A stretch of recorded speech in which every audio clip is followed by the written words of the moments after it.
నే ఆ, యా పూజితా చౌదరి అలా మంచిది. ఆమెకి నాకు పర్సనల్గా అయితే ఏం లేదు, ఇన్స్టాలోనే ఈ విషయస్ ఇవి చెప్తున్నావు ఎందుకు అని కొంచెం గొడవ పడింది అనమాట. సో ఇంకా తర్వాత వేరే వాళ్ళ చేత నేను ఇలా టీవీ 9 నుంచి కాల్ చేస్తున్నాను, ఏంటి ఇలా చేస్తున్నావంట, ఇన్స్టాలో ఏవో ప్రమోషన్స్ ఇస్తున్నావంట, ఒకసారి మీ డాడీ నెంబర్ ఇవ్వు నేను కాల్ చేస్తాను అంటే, నేను ఇవ్వాల్సిన అవసరం లేదు, నేనేం తప్పేం చేయట్లే, నేను అడిగాడు డాడీ నెంబర్ ఇవ్వమని, నేను ఇవ్వను అని చెప్పేసా. వాట్సాప్ నెంబర్కి కాల్స్ మెసేజెస్ చేస్తుంటే బ్లాక్ చేసా. ఇంకొక నెంబర్ నుంచి ఏంటమ్మా బ్లాక్ చేస్తున్నావని ఇంకొక నెంబర్ నుంచి మెసేజ్ చేశారు, దానికి కూడా బ్లాక్ చేశాను. ఒక 1 డే మాత్రం బాగా హింస పెట్టారు, హరాస్ చేశారు. ఇంకా తర్వాత కూల్ అయిపోయింది ఇష్యూ. ఇంకా ఆమెని ఈ విషయస్ దీని గురించి కొంచెం ఈమె ఫైట్ చేస్తుంటే, నీకేంటి నా పర్సనల్ లైఫ్లో ఇన్వాల్వ్ అవ్వకు, ఇది నా పర్సనల్, ఇస్తున్న వాళ్ళు హ్యాపీ ఉన్నా తీసుకుంటున్నా నేను హ్యాపీ ఉన్నా, నేను ఎవరిని మోసం చేయట్లే, ప్రాబ్లం చెప్పట్లే, తీసుకోవద్దు అలా తీసుకోకూడదు, విషయస్ హార్ట్ఫుల్గా చెప్పాలి అని అంది. అంటే నేను అన్నా పూజితాకి లైక్ ఆమెను ఒక్కటే రిక్వెస్ట్, ప్లీజ్ నీ జాబ్ నువ్వు చేసుకో, నా జాబ్ నేను చేసుకుంటా, ప్లీజ్ నా పర్సనల్ లైఫ్లోకి రాకు, నా పర్సనల్ విషయాల్లోకి ఇన్వాల్వ్ అవ్వకు, so this is the only request అంటే. అండ్ నాకైతే నీకు అయితే ఏం రైవల్లీ అంటే ఏం గొడవ అలాంటిది అయితే ఏం లేదు నాకు ఇలాంటి. So all the very ESP TV నుంచి నా హేటర్స్ ఎవరైతే ఉంటారో, ఈ పిల్లకి ఏమి రాదు, వేస్ట్, టాలెంట్ లేదు, ఏమీ లేదు అలా అనుకున్న వాళ్ళందరికీ ఒకటే మెసేజ్, నాకు నిజంగా టాలెంట్ లేకపోతే నాకు ఇంత ఫాలోయింగ్ రాదు, ఇన్ని వ్యూస్ రాదు, ఇంత అప్రిషియేషన్ రాదు. సో పీపుల్ ఎవరైతే వాచ్ చేస్తున్నారో వాళ్ళు ఏదో ఒక సంథింగ్ టాలెంట్ చూసే వచ్చారు కదా, అంటే అంత రావడానికి 1 lakh 2 lakhs 3 lakh వ్యూస్ వస్తున్నాయి ఒక వీడియోకి నాకు 1 day 2 daysలో అని అంటే, people they are liking something, వాళ్ళకి కొంచెం ఫన్ ఎలిమెంట్ దొరికింది, they are liking it, they are enjoying it, అందుకని వస్తున్నారు. సో ఎవరైతే ఒక పేజ్ ఉంది ఎక్స్క్లూజివ్ షట్అవుట్స్ అని, ఆ పేజ్ గురించి నేను స్పెషల్గా మాట్లాడాలి ఇందులో. సో వాళ్ళు ఏంటంటే ఇలా టాలెంట్ లేని వాళ్ళని ఎందుకు ఎంకరేజ్ చేస్తున్నారు, ఈ టాలెంట్ ఉన్న వాళ్ళు చాలామంది ఉన్నారు, వాళ్ళ దగ్గరికి వెళ్ళి వాళ్ళని ఎంకరేజ్ చేయండి అంటే అది పీపుల్ ఇష్టం. సో నేనేం ఎవరిని నా పేజ్కి రండి చూడండి అని ఎవరిని నేనేం చెప్పట్లే, వాళ్ళకి నా వీడియోస్ నచ్చి వాళ్ళు అడిక్ట్ అయిపోయారు. ఎలా అంటే ఒక్కరోజు ఒక్క పోస్ట్ పెట్టకపోతే నాకు లైక్, అక్క ఈరోజు పోస్ట్ లేదు, ఏమైంది అక్క, పెట్టక్క, నాకు టైంపాస్ అవ్వట్లేదు, బోరింగ్ ఉంది అక్క, ప్లీజ్ పెట్టక్క అని మెసేజెస్ వస్తాయి నాకు. సో వాళ్ళు అడిక్ట్ అయిపోయారు. వాళ్ళకి ఏంటంటే వాళ్ళకి ఇంకా నా వీడియోస్ చూస్తే వాళ్ళకి హ్యాపీ అనమాట, ఎంజాయ్ అవుతుంది వాళ్ళకి లైవ్. సో అంత ఎడిక్ట్ అయిపోయారు, అబ్బాయిలు కానీ అమ్మాయిలు కానీ ఎవరైనా. ఆ పేజ్ వాళ్ళు ఏంటంటే వాళ్ళు నా వీడియో వాళ్ళకి ఫాలోవర్స్ లేరండి ఆ పేజ్కి.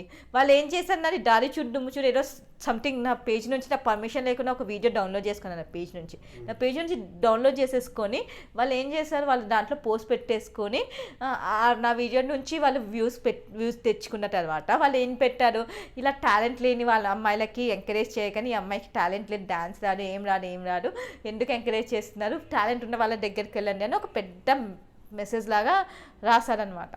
సో రాశారు. వారికి నేను ఒకటే అంటున్నా, నిజంగా నా దగ్గర టాలెంట్ లేనప్పుడు నా వీడియో నువ్వు తీసి ఎందుకు పెట్టుకున్నావు అతని పేజ్లో, నా పర్మిషన్ లేకుండా నా వీడియో తీసి పెట్టుకొని వ్యూస్ పెంచుకొని తర్వాత ఫాలోవర్స్ని పెంచుకొని మళ్ళీ నాకే రివర్స్లో కౌంటింగ్ ఇస్తున్నాడు. సో నిజంగా నా దగ్గర టాలెంట్ లేకపోతే అంతమంది పీపుల్ చచ్చిపోరు. సో నాలో కూడా టాలెంట్ ఉంది, నన్ను చాలామంది గుర్తించారు. మీరు రికగ్నైజ్ చేయలేకపోతే అది మీ తప్పు, అది మీ పొరపాటు. సో నేనైతే I don't stop my journey. So this is my passion. నాకు వీడియోస్ తీయడము, క్రియేటివ్లో డిఫరెంట్ స్టైల్స్లో తీయడం అంటే నాకు చాలా ఇష్టము. So I keep on going అనమాట, నో మ్యాటర్ లైక్ ఎవరు హేట్ చేసినా, ఎవరు ఎలాంటి నెగిటివ్ కమెంట్స్ పెట్టినా, ఎన్ని ట్రోల్స్ వచ్చినా, I don't stop my journey. I love doing it, so I'm enjoying it, I do it forever. Social నెట్వర్కింగ్లో ఒక సర్వే చేశారు 2018లో, దాంట్లో డార్లింగ్ దాస్, మీ పేరు, లోకులు కాకులు, ఇట్లాంటి కొన్ని హైలైట్ ఉన్నాయి. అండ్ మీరు ఆ రెస్పాన్స్ గురించి మీరు ఏమైనా మాట్లాడాలనుకుంటున్నారా? అంటే పాపులారిటీ వైజ్ ట్రెండింగ్ ట్రెండింగ్. అవును, నా వీడియోస్ చాలా ట్రెండ్ అవుతాయి, చాలా ట్రెండ్ అవుతాయి. నాకు స్క్రీన్ షాట్స్ చేసి నా ఫాలోవర్స్ పంపిస్తారు అన్నమాట, అక్కడ నీ వీడియో ట్రెండింగ్లో ఉంది అని పంపిస్తారు. సో ట్రెండింగ్ అవుతూనే ఉంటాయి నా వీడియోస్. అంటే ఇట్స్ హ్యాపీనే కదా.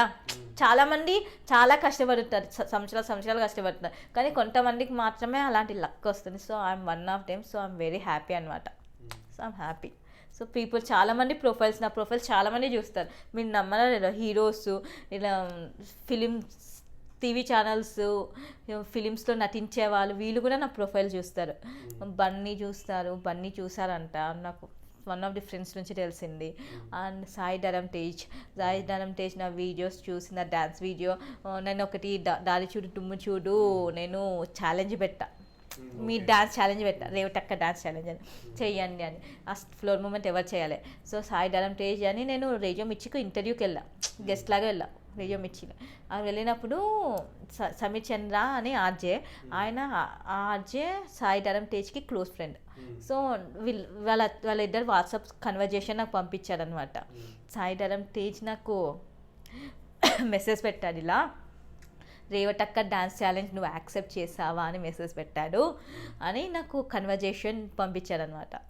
సో హ్యాపీ అనిపిస్తుంది. సాయి ధరమ్ తేజ్ టాలీవుడ్లో చాలామంది అమ్మాయిలు ఉన్నారు చూసేవాళ్ళు, మోడల్స్ చూస్తారు నా ప్రొఫైల్ని, హీరోస్ చూసేవాళ్ళు ఉన్నారు, ఇంకా యాంకర్స్, సింగర్స్, వీళ్ళందరూ చూస్తారు. ఒక ఆమె ఆర్ట్ ఆఫ్ ఫేమ్ అంట, మేఘనా సంథింగ్ ఆమె పేరు, ఆమె నాకు పర్సనల్గా మెసేజ్ చేసింది, కాల్ చేసింది, ఒక ఈవెంట్, న్యూ ఇయర్ ఈవెంట్కి నన్ను చీఫ్ గెస్ట్గా ఇన్వైట్ చేసింది. సో ఇంతమంది సెలబ్రిటీస్ మిమ్మల్ని అప్రోచ్ అవుతున్నప్పుడు నాకు నచ్చదు. అంటే వాళ్ళు పర్సనల్గా వచ్చి నాకు హెల్ప్ చేస్తే ఓకే, కానీ నేను వేరే దగ్గరికి వెళ్ళి నాకు హెల్ప్ చేయండి అని నచ్చదు. ఈవెన్ నాకు ఆపర్చునిటీస్ కావాలని నేను ఎవరి దగ్గరికి వెళ్ళను, నాకు నచ్చదు కూడా. నాకు ఎవరైనా వచ్చి ఇది అని అంటే ఓకే అని చేస్తా, అంతేగాని నేను వాళ్ళకి కాల్ చేసి వాళ్ళ పర్సనల్ దగ్గరికి నాకు ఎందుకు నచ్చదు అలా. మన ఓన్ వేగా మనం తెచ్చుకోవాలి, అంతేగాని వేరే వాళ్ళ దగ్గరికి వెళ్ళి అడుక్కోవడం, ప్లీజ్ అండి ఒక ఛాన్స్ ఉంది, నాకు అలాంటి నచ్చవన్నమాట. నేను ఇంతవరకు ఆడిషన్ ఇవ్వలే. నేను ఇంతవరకు ఏవైతే షార్ట్ ఫిలిమ్స్ ఏవైతే చేశానో, వెబ్ సిరీస్, అవన్నీ వాళ్ళు వచ్చి నాకు అప్రోచ్ అయ్యాలి, నేను ఎవరిని అప్రోచ్ అవ్వాలి. ఇన్స్టాగ్రామ్లో ఇంత సక్సెస్ అయ్యారు, మరి మీరు అదే సక్సెస్ని యూట్యూబ్లో ఎందుకు కంటిన్యూ చేయలేకపోతున్నారు? నాకు టైం దొరకట్లే. ఫస్ట్ ఆఫ్ ఆల్ నాకు టైం దొరకట్లే. యూట్యూబ్ వీడియోస్ అంటే అంత ఈజీ కాదు. మనం ఇన్స్టా అంటే 1 minute వీడియో కాబట్టి దాన్ని ఒకటే రోజులో ఒక 1 weekకి సరిపడే నాకు కంటెంట్ ప్రిపేర్ చేసేసుకోవచ్చు. యూట్యూబ్ అంటే అలా కాదు. సో డిఫరెంట్ చేయాలి, ఇంకా కొత్తగా చేయాలి. యూట్యూబ్ చేస్తున్నామంటే దానికి థంబ్నెయిల్ చేసుకోవాలి, ట్రైలర్ కట్ చేయాలి, టీజర్ కట్ చేయాలి ఇన్స్టా కోసం. సో చాలా వర్క్స్ ఉంటాయి. సో యూట్యూబ్ వీడియో చేయాలంటే మనకు ఎడిటింగ్ ఒక రోజు, వీడియోకి ఒక రోజు, 2 days టైం పడుతుండే. సో నాకు ఇప్పుడు కరెంట్లీ ఏంటంటే, నాకు వేరే షార్ట్ ఫిలిమ్స్ కమిట్ అయ్యాను అనుకోండి, 3 days అన్నాను అనుకో, 3 days వాళ్ళకి ఇవ్వాల్సి వస్తుంది. సో అది ప్రాబ్లం అవుతుంది. ఈ ఫిలిం ఇండస్ట్రీ ఎనీ ఇండస్ట్రీ అంటే మనీ వైజ్ ఇప్పుడు presently currently financially sound, and because I do promotions అవన్నీ చేస్తా కాబట్టి నాకు సపోర్ట్ ఉంది. నేను ఒక కెమెరా కూడా కొనుక్కున్నా, సొంతంగా వీడియోస్ తీసుకున్నామని. ఇప్పుడు మీరు కరెంట్ వీడియోస్ చూడండి, నాకు మనీ వస్తాయి కదా ప్రమోషన్స్ వీటి నుంచి. సో నేను DSLR కెనాన్ 200D కొనుక్కున్నా, 50,500 నెట్ క్యాష్ పెట్టుకొని కొనుక్కున్నా. నాది ఇన్స్టా వీడియోస్ ఇవన్నీ షూట్ చేద్దాం, ఇంకా అంటే ఇంతకుముందు నా దగ్గర అంతా మనీ లేకపోయిండే, సో నేను మొబైల్లో షూట్ చేసుకునేదాన్ని. సో వాటికి కూడా వ్యూస్ బాగానే వచ్చాయి, మొబైల్ వీడియోస్ కూడా. కానీ ఇంకా ఇప్పుడు మనీ వస్తున్నాయి కదా, ఇంకా నా వీడియోస్ క్వాలిటీ పెంచుదామని రీసెంట్గా మీరు ఒక 10 days బ్యాక్ నుంచి వీడియోస్ చూస్తే నా వీడియోస్ అన్నీ క్యామ్తో షూట్ చేసిన వీడియోసే ఉంటాయి. సో నేను క్యామ్తో వీడియోస్ షూట్ చేస్తున్నా, ఐఎమ్ గెట్టింగ్ గుడ్ రెస్పాన్స్, వాటికి గుడ్ రెస్పాన్స్. ఇప్పుడు ఇన్స్టాలో నేను ఏ వీడియో పోస్ట్ చేసినా నేను క్యామ్తోనే షూట్ చేస్తాను. అవుట్డోర్ షూట్స్ గురించి చెప్పండి మీ ఇన్స్టాలో, అవుట్డోర్ సాంగ్స్. నేను అవుట్డోర్ అంటే నేను హైదరాబాద్ లొకేషన్ మ్యాక్సిమం వెళ్ళేది. రీసెంట్గా ఒక షార్ట్ ఫిలిం కోసం 4 days నల్గొండ వెళ్ళాను, అంటే అదే అవుట్డోర్ ఇప్పటి వరకు. సో నేను నా Insta videos, YouTube videos max to max నేను అన్నీ హైదరాబాద్లోనే షూట్ చేస్తాను. అవుట్డోర్ ఎక్కడికి వెళ్ళను. ఒక్కటి అవుట్డోర్ ప్లాన్ చేస్తున్నా, వైజాగ్ వెళ్దాం, సముద్రం ఉంటుంది అని. సో అది ఒక్కటి ప్లాన్ చేస్తున్నాం, మేబీ నెక్స్ట్ మంత్ అలా. బట్ ఇప్పుడు కరెంట్లీ అయితే నా వీడియోస్ అన్నీ హైదరాబాద్లోనే షూట్ చేస్తాను.